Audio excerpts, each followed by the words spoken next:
A gente vai conversar com o urologista, Dr. Rodrigo Monerati. Dr. Rodrigo, o que seria a pedra no rim? Obrigado pela oportunidade, Nelly, de estar aqui no seu programa esclarecendo alguma dúvida sobre esse tema que é tão importante. Bom, o rim é um órgão que filtra o nosso sangue, né? Então ele acaba purificando o nosso sangue e colocando essas substâncias que não são mais necessárias na urina. A concentração dessas substâncias na urina é que vai fazer com que possa produzir ou não uma pedra. Ou seja, quando a concentração do oxalato, do cálcio, do fosfato está muito elevado dentro da urina, esses cristais acabam se unindo e a união desses cristais formam matrizes que se transformam depois em cálculos renais. Doutor, quem que está mais propício a ter a pedra no rim? Bom, hoje em torno de 10 a 12% da população hoje está cometida desse tipo de patologia, de litíase renal. A população, a idade mais comum do aparecimento da litíase renal é em torno dos 20 aos 50 anos de idade, né? E essa população normalmente é uma população que tem hábitos alimentares específicos e o mais importante, hábitos de ingesta hídrica bastante limitadas, ou seja, normalmente a população que é acometida de cálculo renal, ela é uma população nessa faixa etária dos 20 a 50 anos de idade, mas que normalmente bebe pouca água, que tem algum desregramento no seu hábito alimentar, ou seja, isso acaba propiciando aquilo que a gente já comentou sobre o aumento da concentração de sais minerais e formação de litíase renal.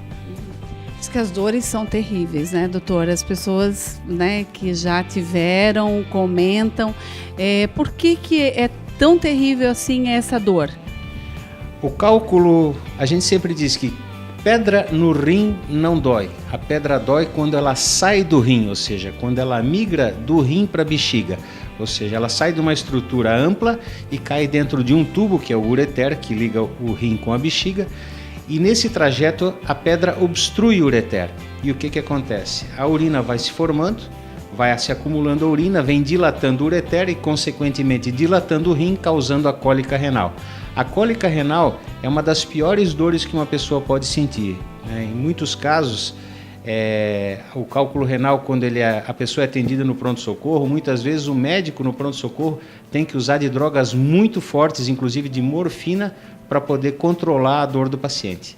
Mas sempre quando a pedra ela não estiver acompanhada de complicações maiores, ou seja, de febre, de infecção, é só a dor que a gente vai tratar do paciente, né? Agora, quando existem fatores complicadores, aí muitas vezes é necessário intervir de imediato o paciente para a resolução da dor e para preservar até a vida do paciente.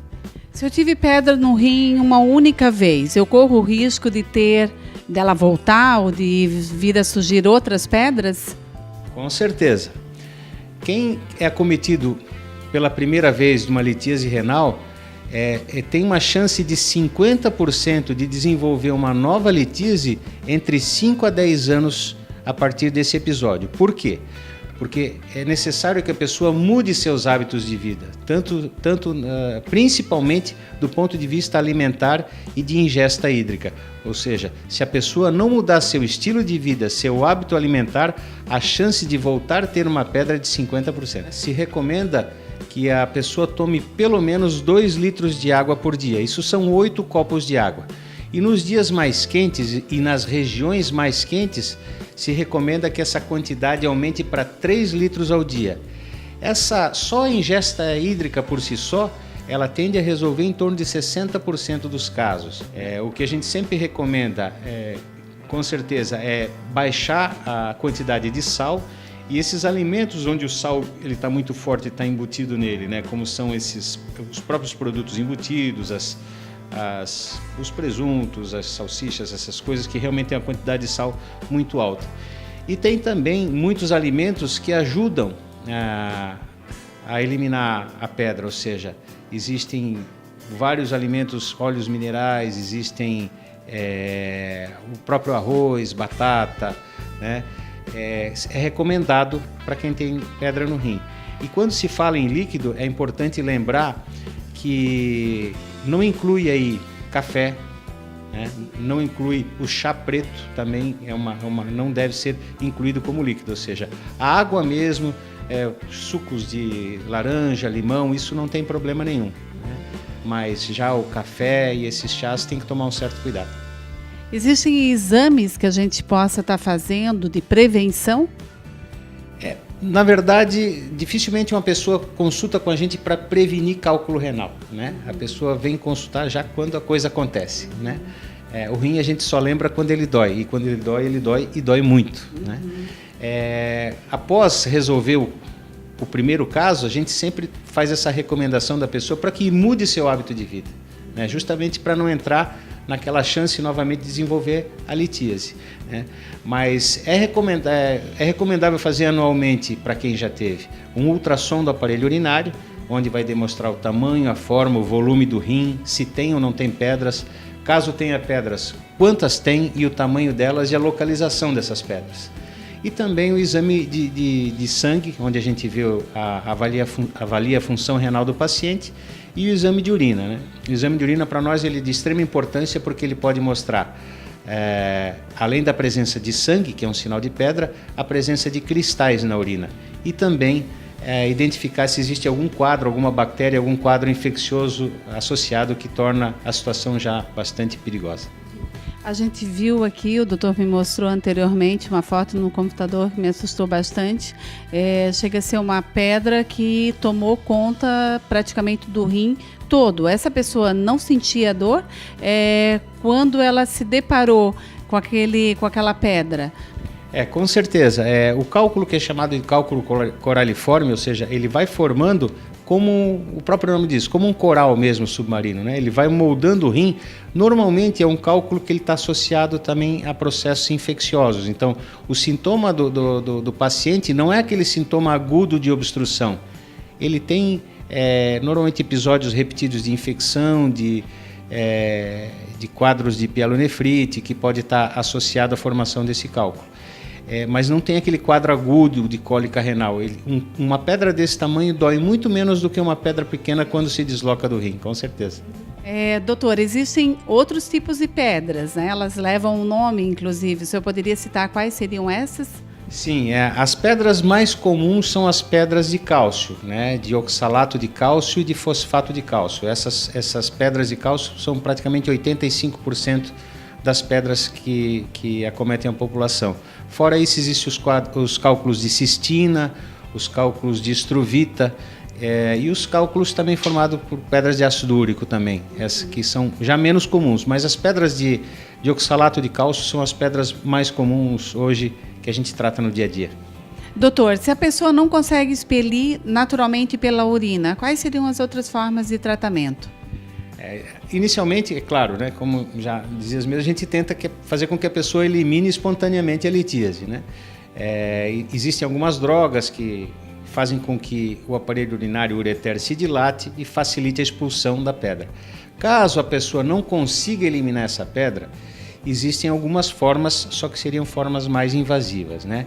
Num grau de agressividade, nós temos inicialmente a litotripsia extracorpórea. A litotripsia extracorpórea é o que o pessoal chama de a máquina de quebra-pedra, ou o laser de pedra, que não tem nada a ver com laser. Simplesmente é um aparelho onde a pessoa deita numa maca e o aparelho transmite ondas eletromagnéticas que se transmitem pela água do aparelho e a água do nosso corpo. E devagarzinho, aquilo vai fragmentando a pedra dentro do rim e a pessoa depois elimina essa pedra em forma de areia. Uma segunda forma de tratamento é quando a pedra impacta no trajeto, ou seja, é entrar com um aparelho chamado ureteroscópio, onde a gente entra pela bexiga, identifica a entrada do ureter, entra nesse ureter e através de uma imagem de vídeo, a gente chega na pedra, quebra essa pedra com um aparelhinho de laser, né? Retira esses fragmentos e muitas vezes nesse local onde é retirada a pedra, forma um edema, um inchaço muito grande pela reação inflamatória causada pelo cálculo. Então é necessário, para que a pessoa não sinta dor no pós-operatório, a gente deixa um catéter que é chamado um catéter duplo J, ou seja, ele faz uma voltinha, um J no rim e um J na bexiga, para que ele não se mova, para que ele fique parado aí. E drene toda a urina desse rim e a pessoa não tenha cólica renal. Uma terceira, também estamos falando de formas cada vez mais agressivas, né? A terceira forma seria a cirurgia percutânea de rim, ou seja, através da pele, com o paciente anestesiado, o urologista ele punciona esse rim, vai dilatando, entra com o aparelho nesse rim e também através do vídeo ele fragmenta a pedra e retira os fragmentos dessa pedra pelo aparelho.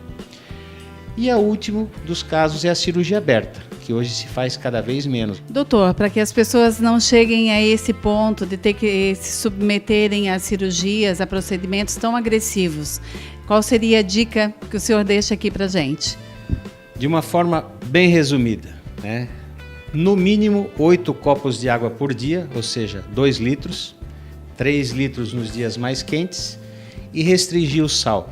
Se comer pouco sal e beber bastante líquido, em torno de 60% das pedras você evita o crescimento delas ou promove a expulsão delas ou evita com que venham a se formar pedras no teu organismo, ou seja, então, bastante líquido e pouco sal. Essa aí é a dica principal para quem tem pedra no rim e para quem não quer ter pedra no rim. Obrigada, doutor. E agora que a gente falou e aprendeu um pouquinho sobre pedra no rim, a gente vai para um breve intervalo e vamos falar um pouquinho sobre a saúde da mulher. Não saia daí.